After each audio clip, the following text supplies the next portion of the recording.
Start. Sir, I welcome this bill because it is the first attempt to create and provide further technical personnel. It is necessary in the country. It is very well laid down that this institute is the first in the chain of four high grade technical institutions proposed to be started in the country to improve the tone of the engineering and technological education as well as to meet the present special needs of the industry which could not be achieved in the normal way. On these two special clauses, I would like to offer some remarks because, first of all, we see that the tone of technical and engineering education is not at present what is desired or is necessary in the country. We should try to improve it, and I can assure you that we cannot improve it in 5 or 10 years, and this is the first attempt. And if all efforts are made to improve the tone, it will be in the large interests of the country. The special needs of the country are increasing, and the branches of engineering and technological education are multiplying every year in our country also. So, the degrees and the courses will have to be multiplied. These are the two important points why our students are going in hundreds to foreign countries to acquire degrees in foreign universities because the training imparted is not adequate for the purpose for which it is meant, namely to render service in the industry in which they wish to join later on. I wish to say here that this institution should be sufficiently financed, and for want of finance, it should not suffer in getting the best professors for training. Then the atmosphere that is to be created for imparting training in very important because different from academical and theoretical education which is at present given in universities.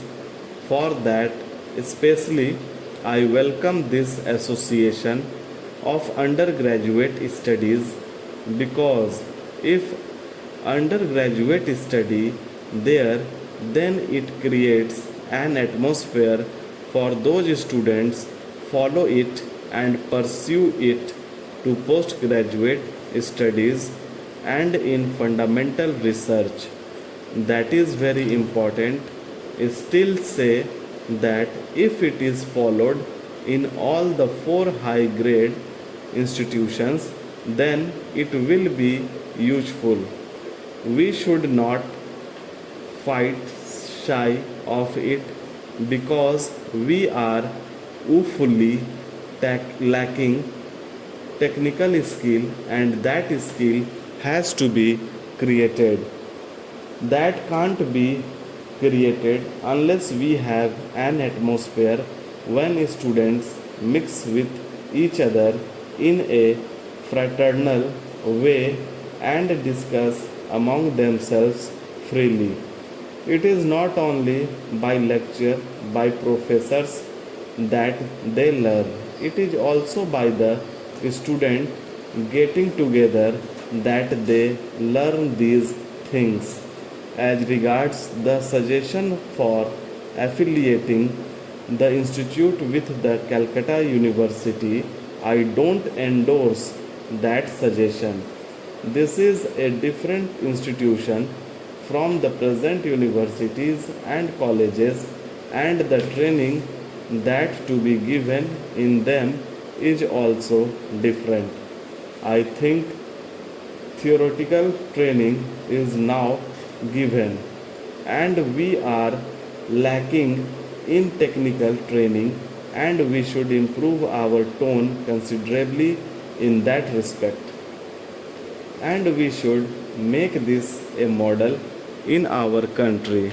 There may be coordination of this institute with the four others that we want to establish, but there should be affiliation with no other university. My third point is that the Education Ministry must make a census of how many students are going for technological and engineering degrees in foreign universities, and why those students, after their fundamental research, after acquiring their PhD degrees from those universities, after acquiring distinction in their training, are not returning to this country to serve our industries where we so much require them. If the Education Ministry goes into this fact, they will find that there are about 300 students both in America and in Europe working in the factories after getting their PhD degrees. After acquiring the highest qualification in composition with other foreign students, can we not get them into our country? They will serve our cause much better than there. Why are they denied this opportunity? Because we have no openings here. We should make efforts to bring them here. They have been working for 10 or 15 years in some factories in foreign countries, and we are permitting our factories and the public sector to draw upon IAS officers for management. IAS officers are good for working in administrative jobs, but for working in the factories, they are of no use.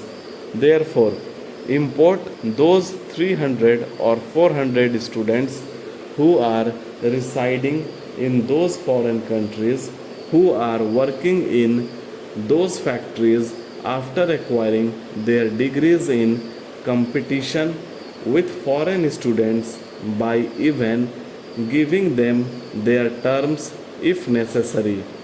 I think the terms offered to the Indian Administrative Service or the Indian Police Service should be different from what should be offered to technical personnel.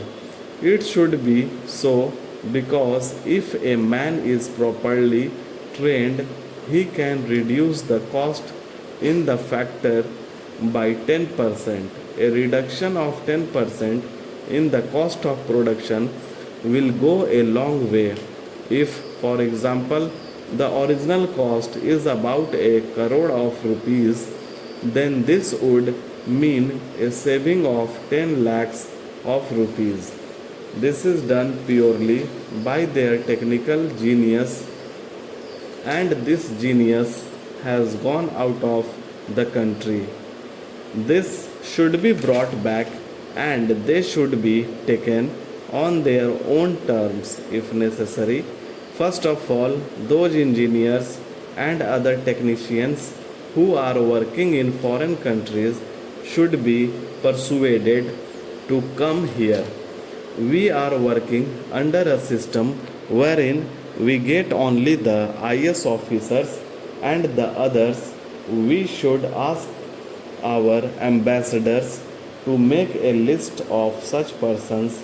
They will be satisfied to work in India on a much lower salary. Even if you get a very high qualified man from our factories, the Union Public Service Commission does not endorse his application.